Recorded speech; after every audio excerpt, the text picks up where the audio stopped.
Olá, que literatura estamos fazendo?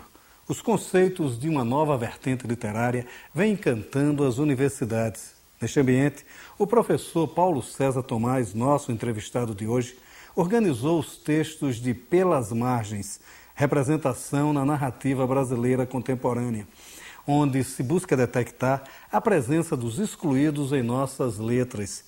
E este é o tema de nossa conversa. Na dica de leituras, realidade e exclusão, na análise dos livros Literatura, Pão e Poesia, de Sérgio Vaz, e O Problema do Realismo em Machado de Assis, de Gustavo Bernardo. O Leituras conversa agora com Paulo César Tomás.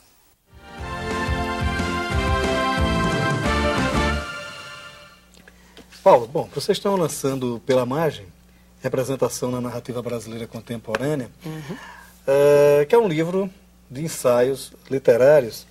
Mas a primeira coisa que chama a atenção é essa definição, esse espaçamento do que é hoje o que se entende por literatura contemporânea. Quer dizer, como é que funciona isso dentro da universidade? O que seria a literatura contemporânea? Eu acho que a universidade cada vez mais está entendendo que pode fazer parte da literatura uma série de práticas discursivas que normalmente ou tradicionalmente a gente não vê como literatura, né? E também vê dentro das obras literárias, do ponto de vista mais tradicional, obras que estão um pouco deslocadas do que seria a tradição, ou do que seriam esses tópicos mais comuns dentro da tradição literária, né? Então, e o livro tenta buscar um pouco essas margens do que seria não só o discurso literário, mas também esses sujeitos que acabam escapando dessa tradição literária. Por isso que a gente tentou buscar essas margens, né? E a questão da literatura contemporânea, porque é interessante, você trabalha com autores, vocês trabalham com autores, digamos, não tão contemporâneos, né? Como a Clarice Lispector, Osman Lins, o Carlos Drummond de Andrade, a Carolina Maria de Jesus, né? Quer dizer, como é que esses autores se enquadram dentro dessa contemporaneidade? A ideia é pensar como algumas problemáticas que estão presentes já nesses autores permanecem na contemporaneidade. E algumas problemáticas que não foram pensadas no momento do lançamento dessas obras, né? Por exemplo, no conto do Drummond, como a figura da doida, essa figura deslocada, essa personagem deslocada da literatura, né? Que tipo de tratamento, como que a gente pode fazer a leitura dessa personagem, ou como é vigente ainda a questão dos protagonistas, do protagonista da Hora da Estrela, né, desse narrador protagonista, intelectual, pensando uma figura que vem de uma outra classe social, né, que é a Macabéa. Então são todas questões que, embora temporalmente essas obras estejam um pouco deslocadas, talvez, da contemporaneidade, são questões muito vigentes. E elas dialogam muito bem com as obras contemporâneas, com a obra do Bernardo Carvalho, com o Caio Fernando Abreu, com escritores que cronologicamente a gente poderia pensar, né, como uma produção mais recente.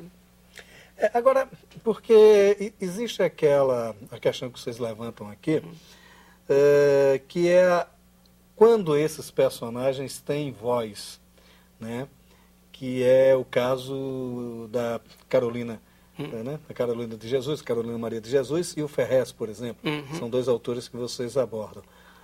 Mas quando essas pessoas, dessas categorias que eles foram um dia, acabam tendo a voz repassada por outros autores, como Caio Fernando Abreu, enfim, outros autores que nunca estiveram à margem, mas que fazem uma literatura à margem. Quer dizer, como é esse... A gente tenta pensar sempre como esse subalterno pode falar, né? Assim, a voz não pode estar sempre mediada por um outro escritor ou por alguém, um sujeito que venha de outra classe social, que não ocupe esse espaço, né? A gente quer destacar que essa voz precisa nascer desse sujeito, desse lugar de enunciação. Esse sujeito vai falar de uma maneira diferente dessa voz mediada de um escritor intelectual, quase sempre masculino também, que vai repensar a partir do seu repertório de valores, né, de repertório ideológico mesmo, vai repensar essas situações, embora ganhe destaque também na obra de outros escritores. Mas a ideia é realmente dar visibilidade para essas vozes, né?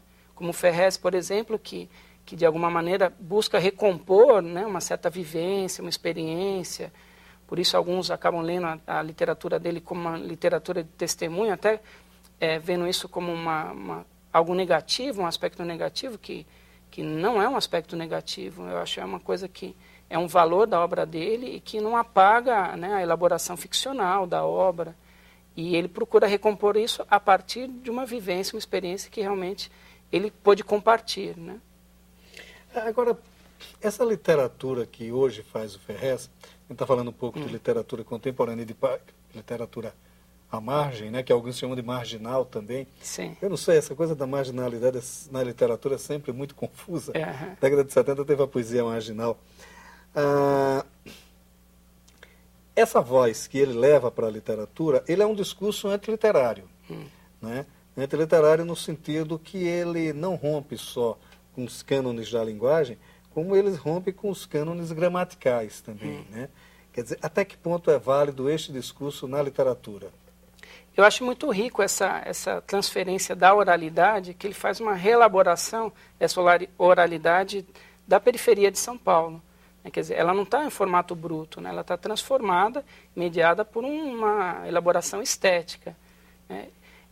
Quando a gente lê um Guimarães Rosa e você vê como ele trabalha esse efeito de oralidade, né, dos sertanejos, tem uma elaboração estética, né, muito afinada, né, muito fina. E eu acho que existe esse trabalho também, existe uma tentativa de trazer essa marca desse sujeito, que é a oralidade dele, mas existe um trabalho, uma elaboração estética para criar um efeito de oralidade, porque a oralidade ela está lá, né, ela precisa dessa mediação da linguagem para criar esse efeito no leitor.